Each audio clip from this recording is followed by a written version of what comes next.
მოგესალმებით ძვირფასო ტელემაყურებლებო. ეთერშია ჩემი საავტორო გადაცემა აწმყო შობილი წარსულისაგან. მე ვარ ედიშერ გუნდაც. მოგეხსენებათ თანამედროვე საერთაშორისო ურთიერთობები ძალიან ტურბულენტურ ატმოსფეროში იმყოფება. როგორც გულები იყვნენ და იტყვიან იალთა პოსტამის სისტემა, რომელიც შეიქმნა, ჩამოყალიბდა და არსებობდა 80 წლის მანძილზე, ჭირი მოგჭავდა. ამიტომ დღევანდელ დღეს მიმდინარეობს ბრძოლა, უკვე მერამდენი წელია განაწილებული მსოფლიოს ხელახალი გადანაწილებისათვის, რომელშიც ჩაბმული არიან დიდივე შაქი ქვეყნები. როგორ დამთავრდება ეს პროცესი, ჯერჯერობით ძალიან ძნელია ამის თქმა, მაგრამ ერთი რამ სახეზეა, რომ ამ დიდ ბრძოლაში გაიწირა უპირველეს ყოვლისა 90-იანი წლებიდან ვიდრე 2008 წლის ჩათვლით ჩვენი პატარა საქართველო და ეხლა სახეზე გვაქვს იმ ქვეყნის გაწირვა, რომელსაც ქვიათ ძალიან დიდი ქვეყანა უკრაინა და ტერიტორიით ევროპის უდიდესი სახელმწიფო. რა მოელის მსოფლიოს? რა იქნება მომავალში? როგორ უნდა მივიტანოთ ჩვენ ეს პრობლემები ახალგაზრდობამდე? როგორ უნდა ვასწავლოთ მათ მიზეზ შედეგობრივ კავშირებში ქმედებები და არ მოვიქცეთ ისე, რომ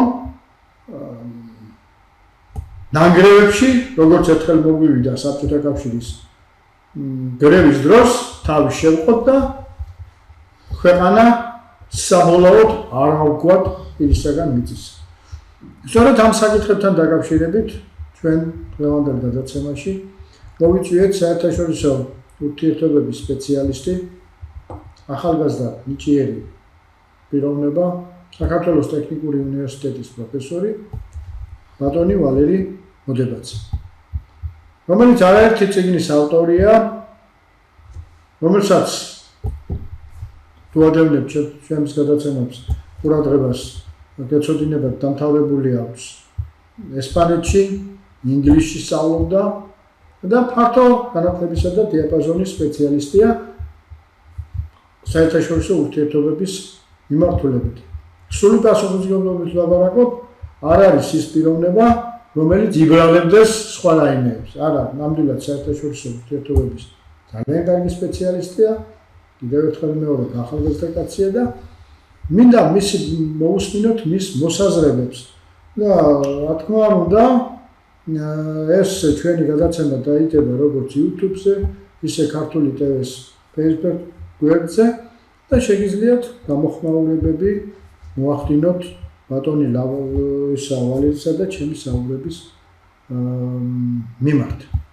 პირველი შეკითხვასავით უпроსწორად მინდა დაგისვათ ბატონო ვალერი.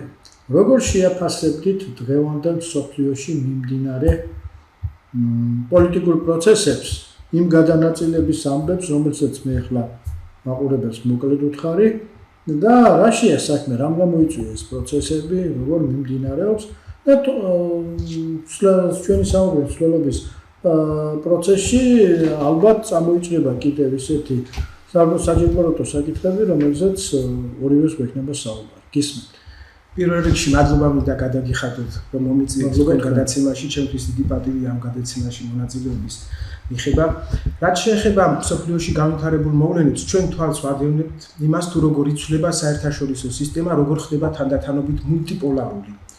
თუ 2017 წლამდე სისტემა იყო უნიპოლარული და საერთაშორისო სისტემაში დომინირებდა ერთადერთი სახელმწიფო ჰეგემონიის იყო ამერიკის შეერთებული შტატები, 2017 წლიდან ძალთა ბალანსი შეიცვალა და თანდათანობით ძალთა ბალანსი აზიისკენ იხრება და საერთაშორისო ასპარეზზე გამოდიან ძლევამოსილი სახელმწიფოები, მსოფლიო გიგანტები, აზიის ქვეყნები ჩინეთი, ინდოეთი და ასე რომ საერთაშორისო სისტემა თანდათანობით მულტიპოლარული ხდება.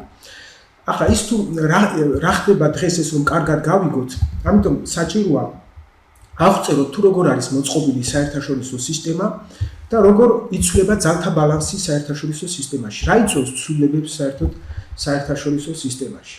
მოდით მე ჯერ დავიწყებ იმაზე თუ როგორ არის მოწყობილი საერთაშორისო სისტემა, ამას გავაანალიზებ და შემდეგ რა იწვევს რით არის გამოწვეული ტექტონიკური ცვლილებები ეს რასაც დღეს ჩვენ ვადევნებთ თვალს საერთაშორისო სისტემაში. პირველ რიგში ჩვენ უნდა ახსენოთ ის რომ საერთაშორისო სისტემის ერთ-ერთი მთავარი თავისებურება ის არის რომ საერთაშორისო სისტემა არის ანარქიული. რას ნიშნავს ანარქიული საერთაშორისო სისტემა? როდესაც ანარქიაზე საუბრობენ, ყველას თვალწინ წარმოუდგება უწესრიგობა, ქაოსი, მაგრამ თანამედროვე საერთაშორისო სისტემაში ასეთი განუკითხაობა და სრული ქაოსი არ არის. ანარქიულობა საერთაშორისო სისტემაში ნიშნავს იმას, რომ საერთაშორისო სისტემაში არ არის ავტორიტეტული ორგანო, ხელისუფლება, უზენაესი ხელისუფლება, რომელიც დაარეგულირებდა სახელმწიფოებს შორის ურთიერთობებს, დაუწესებდა მათ კანონებს და დასჯიდა ისეთ სახელმწიფოებს, რომლებიც არ ღვევენ რეგულაციებს, ხო წესებს, კანონებს. თუმცა ამის ცდელობა იყო. კი ბატონო, ამის ცდელობა იყო, მაგალითად, გაერთიანებული ერების ორგანიზაციის შექმნა, საერთაშორისო სამართლის დამკვიდრება საერთაშორისო სისტემაში, მაგრამ საქმე იმაშია, რომ ეს უნივერსალური ორგანიზაციები სუსტია და ვერ უზრუნველყოფენ წესრიგს. და რა ხდება? ანუ არც ერთი სახელმწიფო არ აღიარებს მასზე ზემდგომ ავტორიტეტულ ორგანოს და არ ემორჩილება მას. ნებისმიერ შემთხვევაში სახელმწიფოებს შეუძლიათ დაარღვევონ გაეროს რეზოლუციები, ხო? არ დაემორჩილონ ზემდგომ ორგანოს. სწორედ ამიტომ არის, რომ საერთაშორისო სისტემა არის ანარქიული და ჰობსისეულ ბუნებით მდგომარეობას ემსგავსება. ხო, ამ ანარქიულ საერთაშორისო სისტემაში სახელმწიფო მოქმედებს საკუთარი ეროვნული ინტერესებიდან გამომდინარე და თავის ეროვნულ ინტერესებს აყენებს წინაპლანზე. ეროვნული ინტერესები რა არის, რომ გადარჩეს სახელმწიფო ამ ანარქიულ საერთაშორისო სისტემაში. ახლა მეორე თავისებურება ანარქია არ ნიშნავს სრულ განუკითხაობას და რატომ? ჩვენ როგორც ვთქვით, არსებობს საერთაშორისო ორგანიზაციები, უნივერსალური ორგანიზაციები, რომლებიც წესრიგს ამყარებენ. მეტნაკლებად. კი ბატონო. და არსებობს საერთაშორისო სამართალი და მეტნაკლებად წესრიგი არსებობს. თუმცა ეს ორგანიზაციები სუსტია და სრული წესრიგის უზრუნველყოფა მათ არ შეუძლიათ. ახლა მეორე თავისებურება და საერთაშორისო სისტემის არის ის, რომ საერთაშორისო სისტემა არის სტრატიფიცირებული. რას ნიშნავს ეს, რომ საერთაშორისო სისტემა არის სტრატიფიცირებული? საერთაშორისო სისტემა იერარქიულად არის მოწყობილი და ამ იერარქიულ კიბეზე სახელმწიფოები სხვადასხვა საფეხურზე არიან. იმის დამიხებით თუ რა ძალას ფლობენ. ანუ ჩვენ უნდა აღვნიშნოთ, რომ ძალა საერთაშორისო სისტემაში არათანაბრად არის განაწილებული. საერთაშორისო სამართალი კი ამბობს, რომ ყველა სახელმწიფო თანასწორუფლებიანია, მაგრამ ეს იურიდიული თანასწორობა რეალობაზე არ აისახება. ბატონო ვალერი, როგორც ხედავთ, ახლა ჩვენ დღევანდელ სიტუაციაში საერთაშორისო სამართალი, საერთაშორისო უნივერსალური ორგანიზაციები, ეს აღმოჩნდა ფაქტობრივად სიტყვის მარაგი. ბლეფია ფაქტობრივად ბლეფი, როდესაც ახლა თქვენ სტუდენტებთან ურთიერთობა გაქვთ, შედიხართ ლექციაზე და როდესაც სტუდენტი გისვამთ კითხავს, მაგალითად, საერთაშორისო სამართალი. ეს საერთაშორისო სამართლის მეშვეობით, მაგალითად, პასუხი უნდა გადააეცეს ბევრი ელემენტარულ აიმას გეტყვით. პუტინი გამოცხადდა საერთაშორისო დამნაშავედ, ხო ეგრე? ალიასკაზე გაშალის, ჩემო ბატონო, ისა, რა ქვია, წითელი ხალიშა და მეორე უზარმაზარი მსოფლიო იმპერატორი, ფაქტობრივად, ამერიკის შეერთებული შტატების პრეზიდენტი ტრამპი შეხვდა დიდებულად. აი, რა უნდა უპასუხო მიხარი ამ დროს? მართალი ბრძანდებით, ჩვენ დღეს ვცხოვრობთ უკვე იმ ეპოქაში, როდესაც საერთაშორისო ორგანიზაციების როლი მცირდება, ასევე საერთაშორისო სამართლის როლი სუსტდება და თანდათანობით ძალა ხდება ძალიან მნიშვნელოვანი ფაქტორი საერთაშორისო სისტემაში. თუმცა ახლა ეს არ არის კარგი პატარა ქვეყნებისთვის. რატომ? იმიტომ რომ პატარა ქვეყნები, როდესაც საერთაშორისო ორგანიზაციები დომინირებდნენ საერთაშორისო სისტემაში, უფრო დაცულად გრძნობდნენ თავს. მეტნაკლებად, იმიტომ რომ ეს საერთაშორისო ორგანიზაციები პლატფორმას უქმნის პატარა ქვეყნებს, რომ თავიანთი ინტერესები დაიცვან და გადარჩნენ საერთაშორისო სისტემაში, მაგრამ დღეს ჩვენ უკვე შევდივართ ეპოქაში, როდესაც ეს საერთაშორისო სისტემა და ძალის პრიმატი არის გამეფებული საერთაშორისო სისტემაში. და ძალა როგორც თქვით, არათანაბრად არის განაწილებული. სახელმწიფო საერთაშორისო სამართალი რასაც ამბობს, რომ სახელმწიფოები იურიდიულად თანასწორი არიან, ეს მხოლოდ ფურცელზე არის ასე. ფურცელზეა დაწერილი, სინამდვილეში ძალა განსაზღვრავს იმას, თუ რა როლი აკისრია ქვეყანას საერთაშორისო სისტემაში. და იმის დამიხედვით, თუ რა ძალას ფლობს სახელმწიფოებს ყოფენ პატარა ქვეყნებად, საშუალო სიდიდის ქვეყნებად და ძლიერ ქვეყნებად და ზესახელმწიფოებად, ხო? ახლა ჩვენ თუ წარმოვიდგენთ საერთაშორისო სისტემას როგორც პირამიდის სახით, ამ პირამიდის სათავეში ყოველთვის არიან ყველაზე ძლიერი სახელმწიფოები, ეს არის ზესახელმწიფოები, ხო და დიდი სახელმწიფოები. და ისინი წყვეტენ მსოფლიოს ბედს. ფაქტიურად საერთაშორისო წესრიგს ამ ანარქიულ საერთაშორისო სისტემაში ამყარებენ ზესახელმწიფოები. და იმის დამიხედვით თუ რა ძალა აქვს ქვეყანა აი ასეთ პირამიდის სათავეში აღმოჩნდება ამ პირამიდის ბოლოში, ხო? ასეთ სისტემაში თქვენ შესანიშნავად ჩამოყალიბეთ ეს ყოველივე. ასეთ ანარქიულ სისტემაში, ასეთ ძალის პრიმატში. ანუ მაინც იუმორში გადავიდეთ ცოტა ქართულ მულტფილმში რომ არის ერთი და ქართულ ზღაპარში აბა ჩემ შვილს ხომ არ დაიჟია, ხო? ანალოგიური სიტუაცია, საკუთარ თავს ხომ არ დაიჟია რა? რა უნდა იმოქმედოს ჩვენის თანაპატარა სახელმწიფო რომ თავი გადაირჩინოს. როგორ კიბერნეტიკა ძალიან კარგი შეკითხვა არის. პატარა სახელმწიფოები თუ რაციონალურად გამოიყენებენ მათ ხელს არსებულ რესურსებს, მაგალითად დემოგრაფიულ რესურსს, ეკონომიკურ რესურსს, პოლიტიკურ რესურსს, შეუძლიათ თავი დაიცვან კარგად და გადარჩნენ ამ ანარქიულ საერთაშორისო სისტემაში. ისევ ჩვენი ქვეყნის მაგალითი რომ მოვიყვანოთ. მაგალითად ჩვენი ქვეყნის მეთაურები ახერხებდნენ ლავირებას, ხო?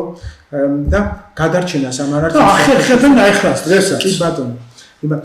და არსებობს ასეთი ტერმინი საერთაშორისო ურთიერთობებში სუსტის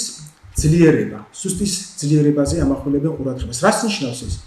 პატარა ქვეყანა მიუხედავად იმისა, რომ მას მცირე რესურსები აქვს, თუ ის რაციონალურად გამოიყენებს ამ რესურსებს, შეუძლია ძლიერი ქვეყანა გახდეს. და ჩვენ ისტორიიდან გვაქვს არაერთი მაგალითი, როდესაც პატარა ქვეყანამ შეძლო გიგანტის სახელმწიფოების დამარცხება.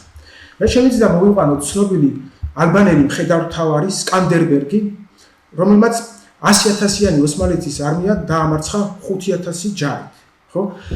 ჩვენი ქვეყნის მაგალითიც რომ ავიღოთ, ხო, რამდენი შემთხვევა ყოფილა, როდესაც დავით აღმაშენებელი, თუნდაც დავით აღმაშენებელი, ერეკლე, რომელიც 3,000 ჯარით ამარცხებდა 1770 წლის 20 თუნდაც ასპინძის ბრძოლა. ან ყილხბულახის ბრძოლა რომ ავიღოთ, აზადხანი დაამარცხა 3,000-იანი ჯარით, 18,000-იანი არმია დაამარცხა სპარსეთს. ხო, ამიტომ თუ ქვეყანა შეძლებს სწორად გამოყენებას რესურსების, მას შეუძლია პრესტიჟი დაიმკვიდროს ამ საერთაშორისო სისტემაში.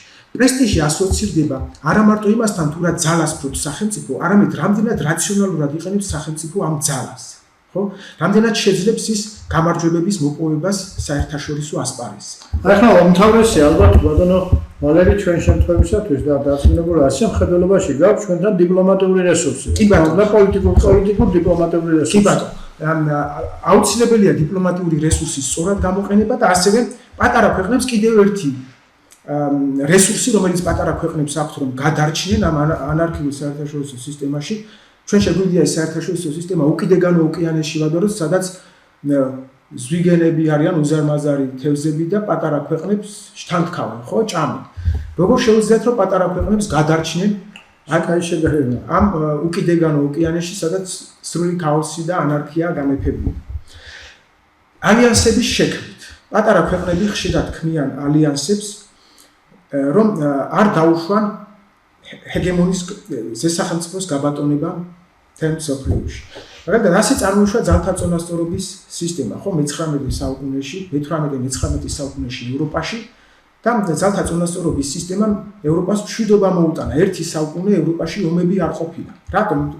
თქვენ როგორც იცით, ევროპა პატარ-პატარა სახელმწიფოებად არის დაყოფილი და ამ სახელმწიფოებმა გააცნობიერეს, რომ თუ ისინი გაერთიანდებოდნენ, შეძლებდნენ მაგალითად ერთი ძლიერი სახელმწიფოს შეკავებას. მაგალითად, ვესტფალიის ზავის დადების შემდეგ საფრანგეთი გახდა ყველაზე ძლიერი სახელმწიფო და დომინირებდა კონტინენტზე, მაგრამ თუმცა შემდეგ დაიწყეს პატარა ქვეყნებმა ალიანსების ფორმირება, რომ თავი დაიცვათ. და თუ ქვეყანა სწორად რაციონალურად გაატარებს პოლიტიკას და გაწევრიანდება ალიანსებში, შეიძლება თავი დაიხსნას ამ შემთხვევისათვის ახლა ჩვენ რომელიც გვაქვს უპირველეს ყოვლისა ნახოთ ერთი რამ. თქვენ ძალიან კარგად ახლა ძალიან კარგად აღნიშნეთ ის, რომ იყო უნიპოლარული სამყარო, ხო? უნიპოლარული სამყაროს, რომელიც სათავეში იდგა ფაქტობრივად და დომინირებდა ამერიკის შეერთებული შტატები. მაგრამ მეორე ამბავია, ბატონო ვალერი კიდე, რომ მუდმივი ამ ქვეყანაზე არაფერი არა, რა თქმა უნდა. რაც აქვს დასაწყისია, ყველაფერს დასასრულია. ახლა ჩვენ გვახსოვს და ვიცით ისტორიაში სახელმწიფოები, რომლებიც მსოფლიოს აზანზარებდნენ. მაგრამ ზოგიერთი მათგანის ნასახიც არაა დღევანდელ დღეს დარჩენილი. მოვიდა იმის დრო, როდესაც ხედავთ ეს დასამალი პროცესი არ არის ამას საზოგადოება მთელი მსოფლიო უყურებს, რომ იმ უნიპოლარული სამყაროს მეთაურის, რომელიც იყო ამერიკის შეერთებული შტატები, ჩამავალი მზეა ფაქტობრივად დაწყებული. იმიტომ რომ ძალიან დიდი ალიანსები თქვენ აზერბაიჯანთან იკვრება მისივ და ფაქტობრივად ახლა ამას მე მგონი ბრმაც ხდება, რომ BRICS-ი ორგანიზაცია მიმართული ამერიკის შეერთებული შტატების წინააღმდეგ. აი ხო ესაუბრებოდი ჩვენს მაყურებელს, ბატონო, ამ BRICS-ზე თქვენ შეხედულება ამ ორგანიზაციაზე და რა მომავალია თქვენი აზრი და მე განვავრცოთ დამოკიდებულების საკითხი საქართველოს რა უნდა გააკეთოს და როგორ უნდა ლავირებაზე ბრძანეთ, რა ლავირებებს უნდა მიხედოს. აი BRICS-ის შესახებ კი მაინტერესებს თქვენი დამოკიდებულება. კი ბატონო, სანამ BRICS-ზე ვისაუბრებდე, მე მინდა აღვნიშნო, რომ არც ერთ ზესახელმწიფოს არ შეუძლია მუდმივად ჰეგემონის სტატუსის შენარჩუნება. თქვენ სწორი ახსენეთ, ადრე თუ გვიან ჰეგემონის სუსტება, ზესახელმწიფო სისტემა და არსებობს ასეთი თეორია საერთაშორისო ურთიერთობებში, ჰეგემონური ციკლების თეორია, ჰეგემონური სტაბილურობის თეორია. გილპინი ამ თეორიის ავტორი, რომელიც ამბობს, რომ ადრე თუ გვიან ჰეგემონის სუსტება და რა იწვევს ამას. თქვენ როგორც იცით, ზესახელმწიფოს უწევს უზარმაზარი რესურსების ხარჯვა არა მარტო საკუთარ უსაფრთხოებაზე, არამედ ასევე მოკავშირეების უსაფრთხოებაზე და დგება მომენტი, როდესაც ეს ხარჯები აღემატება შემოსავალს და ჰეგემონი იფიტება და იწყება ეკონომიკური კრიზისი, ჰეგემონი და იდეოლოგიური კრიზისიც დიახ და არც ერთ სახელმწიფოს მუდმივად ამიტომ არ შეუძლია ჰეგემონის სტატუსის შენარჩუნება და ადრე თუ გვიან ჰეგემონი იცვლება. თუ მაგალითად მე-19 საუკუნეში ჰეგემონი იყო ბრიტანეთი, როგორც იცით, მსოფლიოს სახელოსნოდ ითვლებოდა და მსოფლიოს ბრიტანეთის იმპერიაში. კი ბატონო, მზე არ ჩადიოდა და მსოფლიოს სახელოსნო იყო ყველაზე მეტ პროდუქციას აწარმოებდა. მე-20 საუკუნეში ამერიკა მოევლინა მსოფლიო ჰეგემონად და მსოფლიოს სახელოსნოდ დედამიწას. თუმცა ეს მე-20 საუკუნის დავაკონკრეტოთ მეორე ნახევარი. კი ბატონო, მე-20 საუკუნის მეორე ნახევარი და 1945 წლიდან, ხო, მეორე მსოფლიო ომის შემდეგ და ეს ამერიკის დომინანტობა საერთაშორისო სისტემაში გაგრძელდა 2017 წლამდე. 2017 წლის შემდეგ საერთაშორისო სისტემა შეიცვალა. ჩვენ ასევე უნდა ვახსენოთ თუ რა მოხდა საბჭოთა კავშირის დაშლის შემდეგ. თუ საბჭოთა კავშირის დაშლამდე მსოფლიო იყო ბიპოლარული, ორი ზესახელმწიფო არსებობდა, 1990-იანი წლების შემდეგ ამერიკა ხდება ერთპიროვნული ჰეგემონი. და არ ჩანს ასპარეზზე სახელმწიფო, რომელიც ამერიკას კონკურენციას გაუწევს, ხო? ამ დროს 90-იან წლებში ჩინეთი სუსტია, რუსეთი სუსტია და ვერავინ ვერ უწევს წინააღმდეგობას ამერიკას. თუმცა 2017 წლიდან სიტუაცია შეიცვალა და ძალთა ბალანსი თანდათანობით აზიისკენ იხრება. და თქვენ როგორც იცით, თუ ამერიკამ ჩამოაყალიბა საკუთარი დასავლური ქვეყნების ალიანსი, მაგალითად ის G7, რასაც ამბობენ ხშირად, ხო, ეს ამერიკის მიერ არის შექმნილი. ჩინეთმაც დაიწყო ასევე საკუთარი ალიანსის შექმნა, ფორმირება. ცხოვრება უკარნახა. და BRICS-ი ფაქტურად ეს არის ქვეყნები, რომლებიც ჩინეთის მოკავშირეები არიან და რომელთა მიზანი არის ალტერნატიული წესრიგის ფორმირება. ახლა რა ხდება? როდის იცვლება საერთაშორისო სისტემა? როდის ხდება ახალი წესრიგის ფორმირება? მე არ გამოვიდეს, მაგრამ ძალიან საინტერესო კითხვა მინდა დაგისვა ამის შემდეგ. კი ბატონო. მაგალითად ეს ლიბერალური საერთაშორისო წესრიგი, რომელიც დამკვიდრდა სოფლიოში 1945 წლის შემდეგ, დღეს უკვე კრიზისშია და რატო? ეს წესრიგს ხრის ჩვენ როგორც თქვით ზესახელმწიფო, ის თავის წესებს ახვევს თავს მსოფლიოს, ხო? ანუ სახელმწიფო, რომელიც გაბატონდება საერთაშორისო სისტემაში, შემდეგ ცდილობს ისეთი სისტემა დაამკვიდროს და ისეთი წესრიგი შექმნას, როგორც ეს მის ეროვნულ ინტერესებშია. მაგრამ როდის ადგება ბზარი ამ სისტემას? მაგალითად, სანამ ეს ზესახელმწიფო დიდი პრესტიჟით სარგებლობს, დიდი ავტორიტეტით, ყველა ემორჩილება მის წესებს. მაგრამ როგორც კი ეს ზესახელმწიფო დაკნინებას იწყებს, დასუსტებას, უკვე დგება მომენტი, რომ მას გამოუჩნდება ჩელენჯერი. ჩელენჯერი ეს არის სახელმწიფო, რომელიც იბრძვის ჰეგემონის სტატუსის მოსაპოვებლად და დღეს ჩვენ უკვე შევდივართ ეპოქაში, როდესაც ამერიკას მოევლინა ჩელენჯერი ჩინეთის სახით და ის ცდილობს ალტერნატიული წესრიგის დამყარება. ჩელენჯერი ეს არის სახელმწიფო, რომელიც არ არის კმაყოფილი სტატუს კვოთი არ არის კმაყოფილი და ის მას უნდა ალტერნატიული წესრიგის ფორმირება.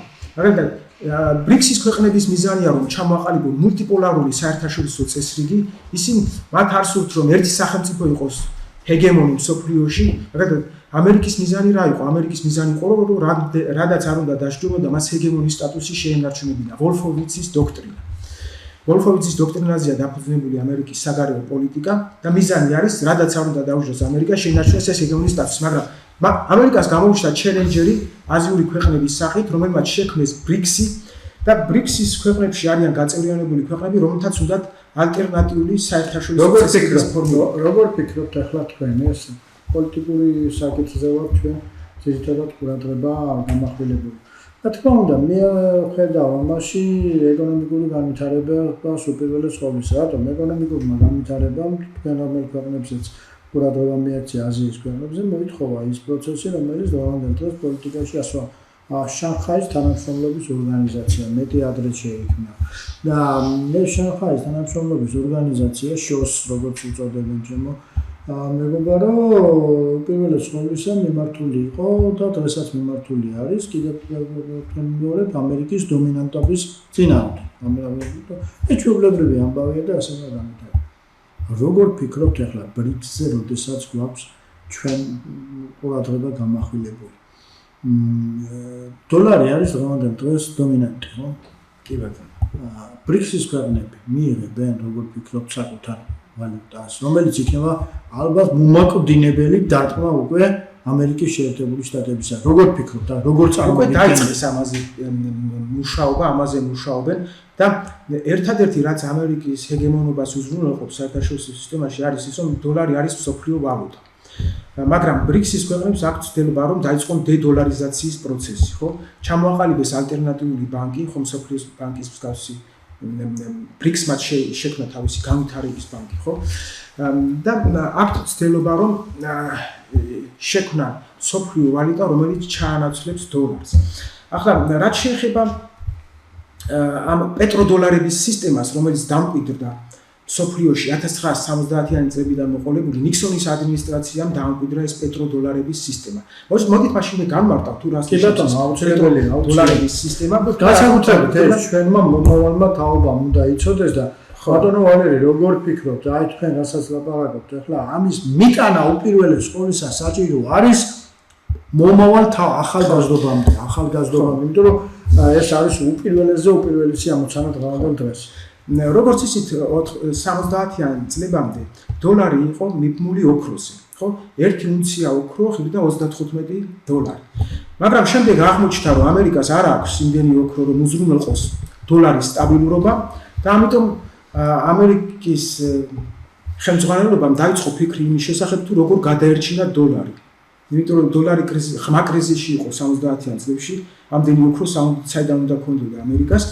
და ასეთი რამ მოიფიქრეს. დაიწყეს მოლაპარაკებები ნავთობის მწარმოებელ ქვეყნებთან, საუდის არაბეთთან, ასევე სპარსეთის ყურის ქვეყნებთან და შეთანხმდნენ იმაზე, რომ ეს ქვეყნები თავიანთ ნავთობს გაყიდდნენ დოლარებში, ხო? ამან გამოიწვია დოლარზე მოთხოვნის გაზრდა, ხო? და გაჩნდა პეტროდოლარების სისტემა. და დღემდე როგორც ისიც ეს საუდის არაბეთი, გაერთიანებული არაბთა საემიროები და ყველა ეს ქვეყნები სპარსეთის ყურის ქვეყნები ძალიან საინტერესოა მას ახალგაზრდობა თუ უსმენ ძალიან საინტერესოა. დიახ, არიან ამერიკის შეერთებული შტატების მოკავშირეები და კიდევ რა ხდება? ეს ქვეყნები როდესაც ყიდიან ნავთობს, ხო? შემდეგ ისინი ვალდებული არიან, რომ ეს შემოსავალი რაც აქვთ მათ დოლარებში, ამ შემოსავლით შეიძინონ ამერიკული ტექნოლოგიები, სამხედრო ტექნოლოგიები, თვითმფრინავები, ხო? ტრამპი ხშირად დადის ხოლმე საუდის არაბეთში და სთავაზობს, ხო, იქ თვითმფრინავების სია აქვს ჩამოწერილი, ასევე იარაღის სია და ამით ამერიკას უზარმაზარი მოგება რჩება, ხო? ფაქტურად ეს ქვეყნები, ფაქტურად ყველა ქვეყანა ვალდებულია, რომ დოლარებში გაყიდოს ნავთობი, ეს იწვევს დოლარზე უზარმაზარ მოთხოვნას და შემდეგ როდესაც და ამერიკა უზრუნველყოფს ამ სპარსეთის ყურის ქვეყნების უსაფრთხოებას და ეს ქვეყნები ვალდებული არიან, რომ ამერიკისგან შეიძინონ იარაღი, ხო, რაც საუბარია ტრილიონებზე, ხო, რომელსაც ისინი ხარჯავენ ამ იარაღში და ფაქტურად მთელი ეს შემოსავალი ამერიკაში მიდის. ეს არის პეტროდოლარების სისტემა. პეტროდოლარების სისტემა უზრუნველყოფს დოლარის სტაბილურობას. ამიტომ სწორედ ამიტომ ამერიკას შეუძლია დაბეჭდოს იმდენი დოლარი, რამდენიც უნდა, იმიტომ რომ სულ არის მოთხოვნა დოლარზე. ხო, ამით არანაირი პრობლემა არ ექნება ამერიკას. მაგრამ რა მოხდება იმ შემთხვევაში, თუ აზიის ქვეყნები დაიწყებენ ალტერნატიული ვალუტის შექმნას, ხო? ფაქტურად ამერიკას გამოიცლება ის საძირკველი, რომელზეც დგას ამერიკის უსაფრთხოება და სიძლიერე, ხო, ჰეგემონობა, რომელზეც დგას ამერიკის ჰეგემონობა. ამიტომ ახლა ტრამპის მიზანია, რომ არ დაუშვას დედოლარიზაციის პროცესის დაწყება, რომ დოლარი ისე იყოს სოფლიო. ფაქტობრივად მიმდინარეობს ომი არის და ჩვენ ხედავთ, რომ თავარი დაპირისპირება დღეს არის უკვე ჩინეთსა და ამერიკას შორის. ძირითადად ამერიკას დღეს ჩელენჯერად მოევლინა ჩინეთი, იმიტომ რომ ჩინეთს უკვე 17 ტრილიონი დოლარის შემოსავალი აქვს და ამერიკელების თავის ტკივილი რა არის? მათ ეშინიათ იმის, რომ თუ ეს ჩინეთი გააგრძელებს ამ ეკონომიკურ ზრდას, მაშინ ამ მატერიალურ დოვლადს გამოიყენებს სამხედრო პოტენციალის ამაღლებისათვის, გაზრდისათვის და რაც ხდება კიდეც ხო, ფლოტის შექმნა უძლიერესი ჩინეთმა, რომელთაც გემების რაოდენობით უკვე აღემატება ამერიკას, ხო? და აძლიერებს თავის სამხედრო პოტენციალს ზრდის. ახლა ჩაკეთვა მინდა და მაყურებელთაც მინდა ზოგიერთ საკითხზე საინტერესოდ დავხადოთ უფრო მეტი ჩემი საუბარი და ყურადღება გამომახვილებინო. თქვენ სულიად გეთანხმებით, რომ ჩინეთი არის ერთ-ერთი, როგორ გითხრათ, ეს მძლავრესი ზეგიგანტი სახელმწიფო მთელი მსოფლიოს მასშტაბით. და მინდა ყურადღება ზოგიერთები რომ ლაპარაკობენ იმის შესახებ, რომ არ შეიძლებოდა სოციალიზმის მოდერნიზება. თქვენ ახალგაზრდაკაცი ბრძანდებით და ახლა თქვენი თაობა მომსწრე არის იმ ყაზარმულ სოციალიზმს, როდესაც ლაპარაკობენ, მაგრამ სამწუხაროდ მთელ საბჭოთა პროცესში არ აღმოჩნდა პიროვნება ისეთი, როგორიც იყო ჩინეთში აღმოჩნდა დენ სიაოპინი. რომელმა დენ სიაოპინმა ფაქტობრივად მოახდინა გადატრიალება და ჩინეთი გახადა ისეთი, როგორიც არის ჩინეთი დღევანდელ დღეს. ესე იგი თურმე აკვიატებები რომ აქვს ჩვენთან გინდა თუ არა უნდა იყოს ეს ასეთი იმპერიალისტური კაპიტალიზმი და უნდა იყოს მხოლოდ საბაზო ეკონომიკა და ასე შემდეგ. თუმცა შესაძლებელი ყოფილა კაპიტალიზმი და სოციალიზმის კონვერგენცია, ხო? რომელიც სახეზე გვაქვს ჩინეთში და ჩინეთი ფაქტობრივად ერთ-ერთი უმძლავრესი სამაგდროს ჩინურმა დიპლომატიამ მაგრად იმუშავა. ჩინური დიპლომატიის ერთ-ერთი უდიდესი გამარჯვება უნდა ვსაუბროთ 70-იანი წლებიდან დაწყებული ის ურთიერთობები ამერიკის შეერთებულ შტატებსა და ჩინეთს შორის, რომელიც უფრო მეტი უკეთესად გამოიყენა ჩინეთმა ვიდრე ამერიკის შეერთებულმა შტატებმა. მე მგონი მეთანხმებით ამაში. ან ჩინეთში არსებობს უამრავი კვლევითი ცენტრები, რომლებიც დაკავებული არიან იმით, რომ შეისწავლონ თუ რატომ დაიშალა საბჭოთა კავშირი და ჩინელებმა ეს ისე კარგად შეისწავლეს, რომ და რატომ იყვნენ დაინტერესებული ამ თემით, რომ თავიდან აეცილებინათ ის კრიზისი, რაც საბჭოთა კავშირში მოხდა. და საბჭოთა კავშირმა რა შეცდომები დაუშვა და რატომ დაიშალა. აი ეს ერთ დღეში მოისურვეს რეფორმების გატარება, ხო? გეგმიური ეკონომიკიდან თავისუფალ საბაზრო ეკონომიკაზე გადასვლა. გავიხსენოთ ბალცეროვიჩის რეკომენდაციები, შოკური თერაპია, რაც არასწორი რეკომენდაციები აღმოჩნდა და ამან უზარმაზარი დარტყმა მიეყენა რუსეთის ეკონომიკას და პოსტსაბჭოური ქვეყნების ეკონომიკას. შემდეგ აღმოჩნდა, რომ ამ რეფორმების გატარება დროს მოითხოვს, ეტაპობრივად უნდა გატარდეს ეს საბაზრო რეფორმები, არ შეიძლება ერთი ხელის მოსმით ეკონომიკური სისტემის დანგრევა და შემდეგ იმ ნანგრევებზე ახალი საშენება, ხო, ამას დრო ჭირდება. ჩინელებმა ეს გააცნობიერეს და ამიტომ დასავლეთის ქვეყნებს უარი უთხრეს, დასავლეთის ქვეყნების რეკომენდაციები არ გაითვალისწინეს. აი თუ საბჭოთა კავშირის პოსტსაბჭოთა ქვეყნებმა ყველა მიიღო ეს რეკომენდაციები, მაგალითად კლინტონის ადმინისტრაციის რეკომენდაციები. განსაკუთრებით ჩვენთან, ხო? ამას უზარმაზარი ზარალი მიაყენა ამ პოსტსაბჭოთა ქვეყნებს, მათი ეკონომიკა კი არ გააძლიერა, გაანადგურა. ჩინელებმა უარი უთხრეს დასავლეთს და თავად დაიწყეს რეფორმების გატარება. და ბატონო ვალერი დაამტკიცეს, რომ თავსავსებით შესაძლებელია გეგმიური ეკონომიკა და მტკივნეულობ თავისუფალ საბაზრო ეკონომიკას. სრულიად გასახმები და მე რა არის პარადოქსი რაში არის. ის ადამიანები, ვინაც იმ ბარცელოვიჩის თეორიის მიხედვით პრაქტიკულად მოქმედებდა, დღესაც ყელყელაობენ აქ, კაცო. დღესაც ყელყელაობენ და დღესაც ლაპარაკობენ რაღაც აბსურდულს საშინელებებს, რაღაცეებს ლაპარაკობენ, ისეთი რომელიც ფაქტობრივად ჩვენ ხალხს გამოცდილი აქვს. მაგალითად მე ძალიან კარგად მახსოვს ხალხს შეატანინეს ბანკში ფული, გადიორნაკა და წაართვა თლიანად. და ამის ორგანიზატორი ხალხი დღეს პოლიტიკაშია და კიდე უნდა რაღაცეები უნდა ბოლოს და ბოლოს ამას წერტილი უნდა დაისვას. არ შეიძლება რომ აი ქართულ სინამდვილეშია შექმნილი სულხან-საბას არაკი არის, ბაყაყი რომ წყალში არის, გუბურაში და გუბურა შრება. ეუბნებიან, გადმოდი კაცო, აქ ისობა, კაცოს ლაპარაკო, კაცია, ფაქტობრივად მაშინ გათვალისწინებული ბაყაყში არაო, აქ დავიდა აქ უნდა ვიყო. მაინც და მაინც რაღაც ეს აბსურდამდე ხომარ უნდა მიეჯაჭვოთ. არამედ უნდა მოხდეს სხვადასხვა ეკონომიკური ურთიერთობები, სხვადასხვა ეკონომიკური მიმართულებებს ჩვენთან შერწყმა და ბოლოს და ბოლოს ძალიან პატარა ქვეყანა ვართ. ახლა თქვენ რაც ბრძანეთ ის აბსოლუტურად სწორია, აბსოლუტურად მაღალმეცნიერ დონეზეა ეს ყველაფერი შესწავლილი და კარგად გადმოეცით, მაგრამ საქართველოს აიშველება ამ შემთხვევისათვის. საქართველოს როგორ იქნება, საქართველოს როგორ უნდა დაამციოს, როგორც ამ გაურკვეველ საერთაშორისო ურთიერთობიდან გამოსვლას თავი და ამავე დროს ქვეყნის ეკონომიკა მართალია ვითარდება, მაგრამ აი ისე რომ ყველამ იგრძნოს ის სიკეთე, რომელიც უნდა მოუტანოს ქვეყნის ეკონომიკურმა განვითარებამ ქვეყანას. პირველ რიგში სწორი ეკონომიკური პოლიტიკა უნდა შეარჩიოს ქვეყანა. დღეს როგორც ხედავთ უკვე ნეოლიბერალიზმი ღრმა კრიზისშია და როგორც ჩვენ ვახსენეთ ამ გადაცემის დასაწყისში ნებისმიერი იდეოლოგია კრიზისში შედის ადრე თუ გვიან. მაგალითად როგორც თუ 45 წელს იყო კომუნიზმის ბუმი და შემდეგ საბჭოთა კავშირის დაშლის დროს კრიზისში შევიდა კომუნიზმი და ახლა უკვე დღეს დგება დამხმარეა, როდესაც ნეოლიბერალიზმი შევიდა კრიზისში.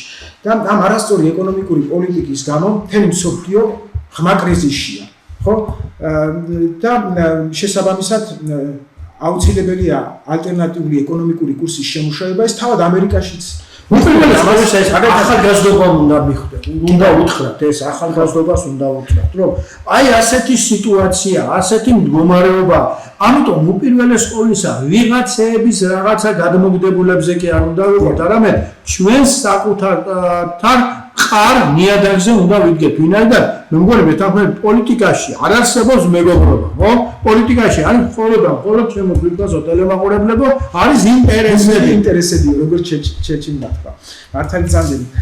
დიახ, თავად ამერიკელებმაც აღიარეს, რომ უკვე ნეოლიბერალიზმი ღრმა კრიზისშია, მაგალითად, რომ ჯეიკ სალივანი გახსოვთ ალბათ ყველას, რომ ბაიდენის მრჩეველი უსაფრთხოების საკითხებში, ის აგვეხმებდა ძალიან ბევრ სტატიებს და თვლიდა რომ ეს ნეოლიბერალიზმის ხანა უკვე დასრულდა და საჭიროა რაღაც ახალი იდეოლოგიის შექმნა რომ ეს მსოფლიო ღრმა კრიზისიდან გამოვიდეს. ხო ფაქტურად ყველა ქვეყანამ ვინც ასეთი ნეოლიბერალური პოლიტიკა გაატარა, უკვე ღრმა კრიზისშია და ეგ არის უპირველეს ყოვლისა მე რასაც ხედავ ახლა ეს რა არის იცი გარკვეულწილად ესენი დაუბრუნდნენ იმ იდეოლოგიაში და ეს ყველაზე მეტად ადეკვატურია სახალხო ამ იდეოლოგიაში. კაცო, როგორ უნდა დაკნინდა ისე, რომ იმაზე ფიქრობდეს სახელმწიფო, ხალი როგორ მოაქციო კაცა და კაცი როგორ მოაქციო ხალად. ეგ ხომ ანომალიაა, ჩვენ ბატონო და ამ მასთან და ეს უკვე ნიშნავს, რომ ნეოლიბერალიზმი არ მარტო კრიზისში, არამედ პობადია ფაქტობრივად. და კიდევ ერთი მთავარი პრობლემა მსოფლიოში არის ის, რომ პრიორიტეტები არის არასწორად შერჩეული, ხო? დღეს უკვე მზარდი მილიტარიზაცია მიმდინარეობს სოფლიოში. ყველა სახელმწიფო იწყებს კუნთების თამაშს და უზარმაზარ რესურსებს ხარჯავს შეიარაღებაზე. და არსებობს ასეთი დილემა, საერთაშორისო ურთიერთობებში ამას ინგლისურად ქვია guns and butter dilemma, რაც ნიშნავს ეს იარაღისა და კარაქის დილემა. და რაც ნიშნავს ეს თუ იარაღზე ხარჯა ტრილიონებს, რა თქმა უნდა კარაქზე ფული აღარ დაგჭირდა, ხო? კარაქში გულისხმობა სოციალური პროგრამები, სოციალური კეთილდღეობა. მაგალითად შემიძლია მოიყვანო ახლა ევროპის მაგალითი, რომელსაც 900 მილიარდი დოლარი აქვს გამოყოფილი თავდაცვისთვის, უნდათ რომ გაზარდონ თავდაცვის ხარჯები, ხო? ტრამპაც მოუწოდა რომ 5%-მდე გაეზარდა თავდაცვის ხარჯები. ეს რას ნიშნავს? მათ უნდა შეკვეცონ სოციალური პროგრამები, ხო? ფაქტიურად სოციალური 40 მილიარდიანი გარღვევა არის უკვე საფრანგეთის ბიუჯეტში. კი ბატონო. აი ეს იმას ნიშნავს, რომ რითაც იწონებდა ევროპა თავს. ევროპაში რატო გარბოდნენ ამდენი ხალხი? რისთვის გარბოდნენ? გარბოდნენ იმიტომ, რომ იქ სოციალური კეთილდღეობა იყო და კარგი საპენსიო სისტემა იყო. ეს ყველაფერი ჩამოიშლება ეს საპენსიო სისტემაც, სოციალური კეთილდღეობა. პირველი საყოველთაო კეთილდღეობის სახელმწიფო გაჩნდა გერმანიაში. ოტო ფონ ბისმარკმა შემოიღო ეს საყოველთაო კეთილდღეობის სახელმწიფოს იდეა, ხო? საპენსიო სისტემა შემოიღო და შემდეგ ყველა ევროპის ქვეყნებმა ეს გაიზიარეს. მაგრამ თუ ახლა თავის რესურსებს შეიარაღებების განვითარებას ეს მარტო ევროპაში კი არ შეინიშნება, მთელ მსოფლიოში ასეთი ტენდენცია. მეორე პრობლემა რაც მსოფლიოს აქვს დღეს, ეს არის ის რომ გლობალური დათბობა და ეკოლოგიური კატასტროფები. არავინ არ ფიქრობს ამაზე. ხედავთ ხო ეს იბომბება ეს ატომური ელექტროსადგურები, შეიძლება წყობრიდან გამოვიდეს და ჩერნობილის მსგავსი კატასტროფა მოხდეს კიდევ. ხო, და ეკოლოგიური კატასტროფები უკვე იმდენამდე გაიზარდა, რომ შეიძლება ძალიან დიდი პრობლემების წინაშე აღმოჩნდეს მსოფლიო, ხო? და იმის მაგივრად რომ აი ამ პრობლემების დასაძლევად შეიკრიბონ და რაღაც ბარადეი გადაწყვეტონ, რაღაც გადაწყვეტება მიიღოს სინამდვილეში. ამ სინამდვილეში ხდება ის, რომელსაც ჩვენ ფაქტობრივად ხედავთ უკრაინის კაცო ეკლა ნახეთ ეს ადუნდა ახლა ამას ძალიან დიდი ფიქრი. ეს ბარადეი იყო ასეთი ატომური სააგენტოს გაეროს ატომური სააგენტოს დირექტორი, რომელსაც ნობელის პრემია გადაეცა და როდესაც ნობელის პრემია გადასცეს, სიტყვით გამოვიდა და ასეთი რამ ახსენა. ბარადეიმ თქვა რომ ყველა ის ფინანსური რესურსები, რაც შეიარაღებაზე იხარჯება დღეს მსოფლიოში, რომ მოხმარდეს ადამიანის კეთილდღეობას, ხო, სოციალურ პროგრამებზე რო იხარჯებოდეს ეს, მსოფლიოში სიღარიბე არ იქნება. ასეთი რამ განაცხადა ბარადეიმ გაეროს ატომური სააგენტოს აბსოლუტურად მართალს ლაპარაკობს ეს კაც მართალი ვთქვა.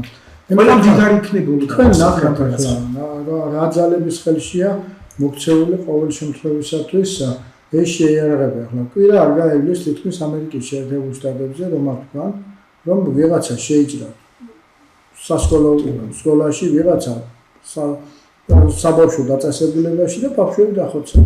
არა ახლა საქმე რაშია? საქმე იმაში არის რომ ამდენი ხანია მიმდინარეობს ეს.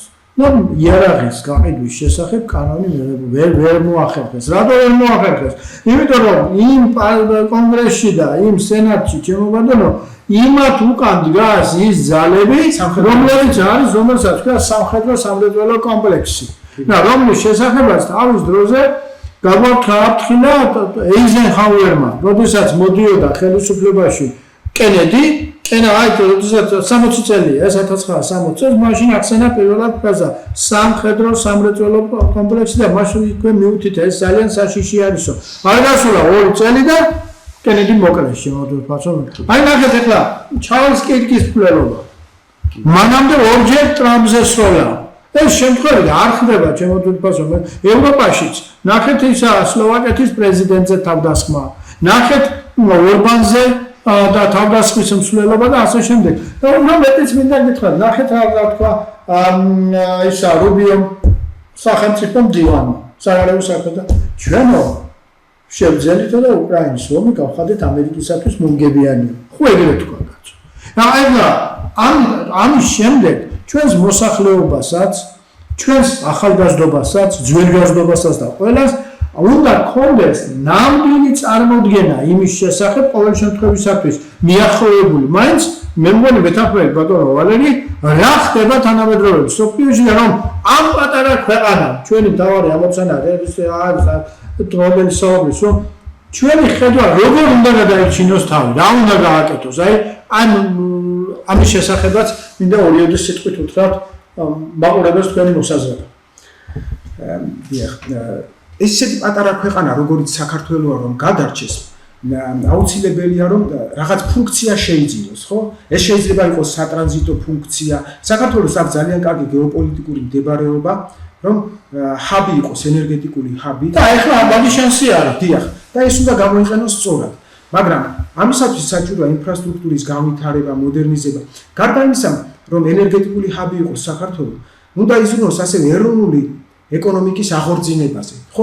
თუ ჩვენი ეროვნული ეკონომიკა არ აღორძინდა და ეროვნული ინდუსტრია არ განვითარდა, ხო, ისე ვერც ერთი დარგი საქართველოში ვერ განვითარდება. ხო, ყველაფერი ეკონომიკაზეა დაფუძნებული. მაგრამ დღეს ჩვენ სახეზე გვაქვს რა, რომ ეს ეროვნული ეკონომიკა ნადგურდება, მაშინ როდესაც მთელი მსოფლიოს ქვეყნები პროტექციონისტულ პოლიტიკას ატარებენ. ჩვენთან არანაირი პროტექციონისტული პოლიტიკა არ არის. ხო და ამიტომ საჭიროა რაღაც ისეთი ეკონომიკური პოლიტიკის შემუშავება, რომ ადგილობრივი მეწარმე იყოს დაცული, გლეხი იყოს დაცული, რომ მას უღირდეს, ხო? პროდუქციის წარმოება. შიდა ბაზარი უტყოდა იყოს დაცული, შიდა ბაზარი იყოს დაცული და ამავე დროს მე ახლა თქვი ამ საკითხზე მთავარ ყურადღება რატო მომახველებ, იმიტომ რომ დრო დგება იმისა, რომ საქართველოს დაჭირდება მსოფლიოს. იმიტომ რომ ნახეთ ის ზაგეზურის დერეფანი, როგორც თავად ამის მონაწილეები ლაპარაკობენ, არ აღმოჩნდა ისეთი, როგორიც წარმოდგენა ჰქონდათ მის შესახებ. თავად ფაშინიანმა განაცხადა ეს აგერ რამოდენი ორიოდე დღის წინ. ამიტომ აი ეს დატვირთვა, რომელიც საქართველოს ექნება, ძალიან კარგი არის და ეს ფაქტობრივად ახლა ისტორიული პროცესი რაზე მეტყველებს? ისტორიული პროცესი იმაზე მეტყველებს, რომ საქართველოს მაშინ ხდება ეს უნდა იცოდეს ყველა, განსაკუთრებით კიდევ ერთხელ მეორე ჩვენმა მომავალმა თაობამ, როდესაც ფუნქცია ბრძანეთ თქვენ. ფუნქცია რა არის? ფუნქცია არის ჩვენი აღმოსავლეთისა და დასავლეთის შემაერთებელი ხაზი. ეხლა ჩვენი მედაბატონი ვალერის თუ აღიძერა თვითონაც ტელემოყურებლებო, ნახეთ დათათუთაშხიაში, ჩემო ბატონო, თუ წიგნის საკითხი გეზარებათ კიდე იქ შეიძლება ფილმი დღეს საშუალებაა YouTube-ში არის, თუ აღსტები მესამე სერიაში არის ამ ფილმის, როდესაც სანდრო კარიძე თბილისის ერთ-ერთ რესტორანში შვენივრად ახსნის იმ პროცესს, რა იყო საქართველოს, როგორ დაკარგა ფუნქცია და რა ფუნქციის დაკარგვის შემდეგ როგორ დაემსგავსეთ მიშვებულ ნახირსო. აი ესა ისმენ. აი თქვენ როგორც იცით, როდესაც აბრეშუმის გზა გადიოდა საქართველოზე, მაშინ ქვეყანას უდიდესი მოგება ჰქონდა და საქართველოს იყო ერთ-ერთი ძლევამოსილი ქვეყანა ახლო აღმოსავლეთში. ხო? მაგრამ როგორც კი კონსტანტინოპოლი დაეცა და თურქებმა გადაკეთეს ეს აბრეშუმის გზა, ევროპელებმა დაიწყეს ალტერნატიული გზების ძიება, რომ მოხვედრილიყვნენ ინდოეთში, აზიის ქვეყნებში და როგორც კი ეს ალტერნატიული გზები აღმოაჩინეს, საქართველოს მაშინვე ფუნქცია დაკარგა და შესაბამისად მისი პოტენციალი შემცირდა, ეკონომიკური პოტენციალის, იმიტომ რომ უფუნქციო ქვეყანა გახდა ფაქტიურად და სწორედ ამ პერიოდიდან იწყება საქართველოს დაშლა სამეფო სამთავროებად. ძევამოსილი ძლიერი სახელმწიფო იყო, ერთიანი ცენტრალიზებული სახელმწიფო, როგორც კი ფუნქცია დაკარგა, ანუ ეკონომიკაზეა დამოკიდებული ქვეყნის სიძლიერე. თუ ეკონომიკა ყვავის, ქვეყანა ძლიერია, როგორც კი ეკონომიკური პოტენციალი ეცემა, მაშინ ქვეყანას მომაკვდინებელი საფრთხე ემუქრება და საქართველოს ასეთი მომაკვდინებელი საფრთხე დაუდგა მე-15 საუკუნეში.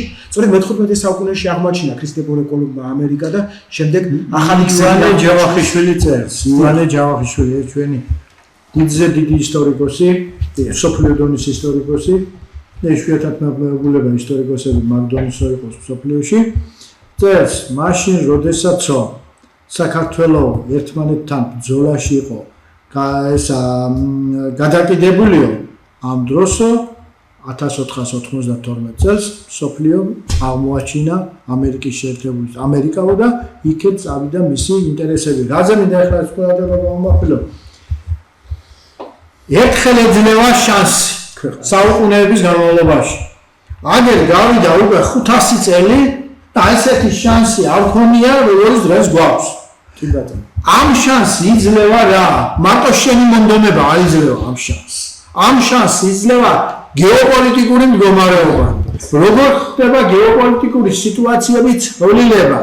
როგორ დაჭირდები შენ მას? და როგორ დაჭირდება ის შენ?